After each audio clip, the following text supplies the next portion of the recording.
The story is about a crime in the 80s that wouldn't stay buried. There's a darker side to what is happening in Judy's life. Tuggas Tankred's obsession with Judy escalates. The male passengers were there for a good time, not a long time. It sparks a trail of revenge the offenders never see coming.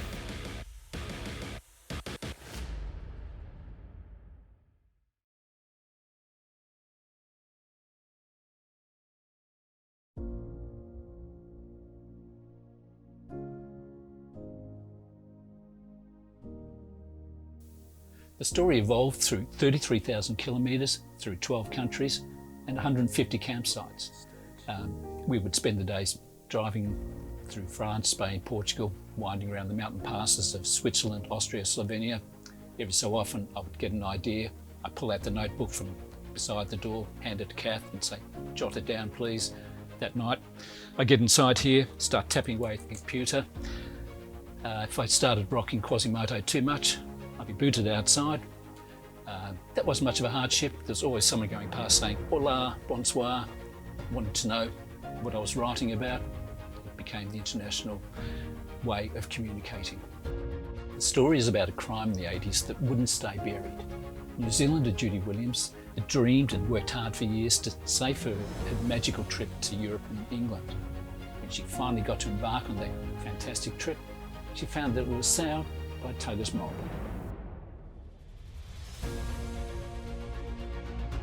Judy kept a daily diary, as everyone did in the 80s, as there were no mobile phones. It recorded locations, the sights, everything that fascinated her and brought her to Europe. But as we get through the diary extracts, we reveal that there's a darker side to what is happening in Judy's life. Tuggas Tankred's obsession with Judy escalates to sexual harassment and far worse. He's aided by his mates and the sexist attitudes of the time.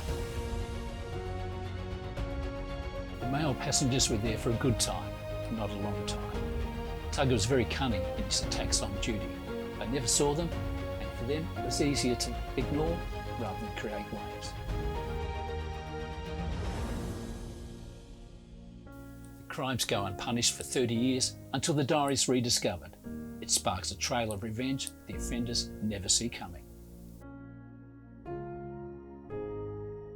I was a journalist and TV producer for 40 years. A novel was very different from anything I'd ever written.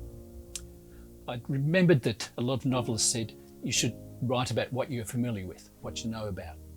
Luckily, my time in the media and as a travel guide in the 1980s with Top Deck had given me rich pickings as far as characters, locations and events.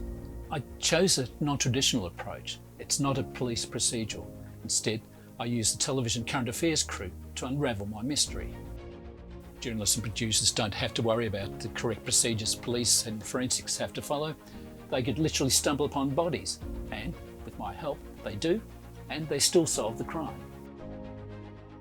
The feedback I'm getting from readers is that they like this approach. I'm also really chuffed that Gary Disher, one of Australia's leading crime fiction writers, has also been impressed with the insights the book provides into the world of news gathering. The subject matter in Tuggas Mob, sexual harassment and revenge, are grim and confronting. Yet as an author, I had to stay detached from the pain that I was causing my characters.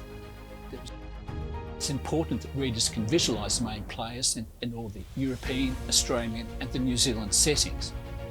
Visualisation is important in fiction as far as I'm concerned. If I can't imagine the people, the locations and the books that I'm reading, then they rarely get finished.